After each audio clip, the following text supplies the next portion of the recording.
नमस्कार, आप देख रहे हो अभियान टाइम्स और आपके साथ मैं हूं रतन शुक्ला। क्या एक तरफा सनक किसी की जान लेने की हद तक जा सकती है? छत्तीसगढ़ के भिलाई के इस एक ऐसे दिल दहला देने वाला मामला सामने आया है जहां इनकार करने पर एक 19 साल की कॉलेज छात्रा को उसकी सहेली के घर में मौत के घाट उतार दिया गया। छत्तीसगढ़ के दुर्ग जिले के भिलाई में एक तरफा प्यार के चलते एक 19 वर्षीय कॉलेज छात्रा की बेरहमी से हत्या कर दी गई। 24 साल के एक सनकी युवक ने मृतका पर हमला किया, जहां पहले उसका गला दबाया गया और फिर चाकू से ताबड़तोड़ 10 वार उसे मौत के घाट उतार दिया गया। ये खौफनाक वारदात तब हुई जब छात्रा अपनी एक सहेली के घर गई हुई थी। पुलिस ने आरोपी को गिरफ्तार कर लिया। पुलिस से मिली जानकारी के मुताबिक 19 वर्षीय पीड़िता भिलाई के एक कॉलेज की छात्रा थी।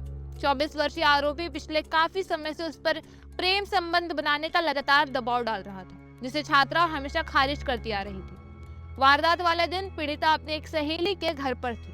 आरोपी पीछा करता हुए वहां उसके पीछे गया। घर में दाखिल होते ही उसने छात्रा पर हमला बोल दिया। आरोपी ने पहले उसका गला घोटने की कोशिश की और फिर अपने पास रखे धारदार चाकू से छात्रा के शरीर पर एक के बाद एक 10 वार कर दिए। गंभीर रूप से घायल छात्रा की मौके पर ही मौत हो गई। घटना की सूचना मिलते ही स्थानीय पुलिस मौके पर पहुंची, शव को पोस्टमार्टम के लिए भेजा और मुस्तैदी दिखाते हुए आरोपी को हिरासत में ले लिया। दुर्ग और भिलाई के इलाकों में हाल के दिनों में महिलाओं और छात्राओं के खिलाफ बढ़ते अपराधों को लेकर स्थानीय स्तर पर भी चिंताएं बढ़ी हैं। पुलिस प्रशासन द्वारा चलाए जाने वाले विभिन्न सुरक्षा अभियानों और हेल्पलाइनों के बावजूद एक तरफा प्यार और पीछा करने के मामले में युवाओं की हिंसक प्रवृत्ति एक गंभीर सार्वजनिक चुनौती बनकर उभरी है।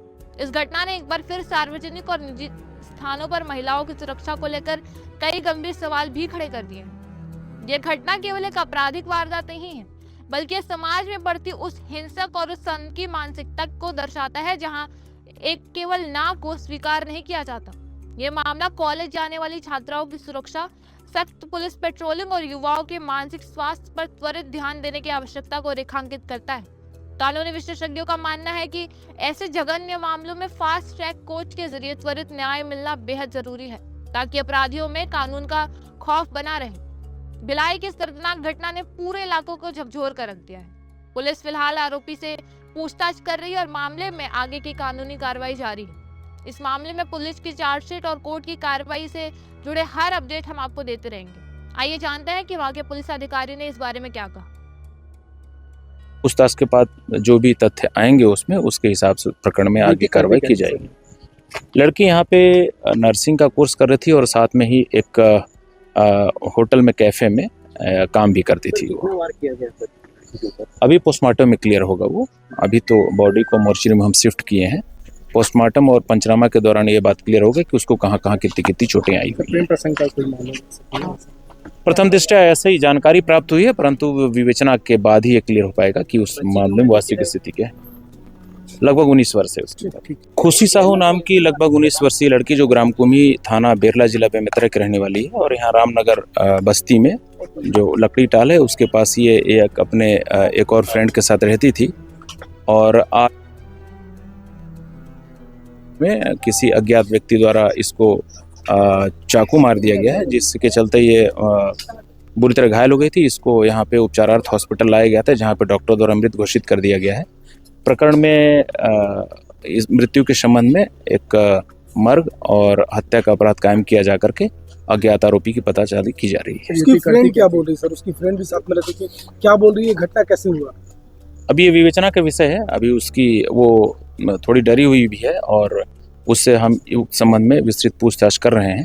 पूछताछ के बाद जो भी तथ्य आएंगे उसके हिसाब से प्रकरण में आगे कार्रवाई की जाएगी। लड़की यहाँ पे नर्सिंग का कोर्स कर रही थी और साथ में ही एक होटल में कैफे में काम भी करती थी। वो अभी पोस्टमार्टम में क्लियर होगा। वो अभी तो बॉडी को मोर्चरी में हम शिफ्ट किए हैं। पोस्टमार्टम और पंचनामा के दौरान ये बात क्लियर होगा कि उसको कहाँ कहाँ कितनी कितनी चोटें आई हुई। प्रथम दृष्टया ऐसे ही जानकारी प्राप्त हुई है, परंतु विवेचना के बाद ही ये क्लियर हो पाएगा कि उस मामले में वास्तविक स्थिति क्या है। लगभग 19 वर्ष है उसकी।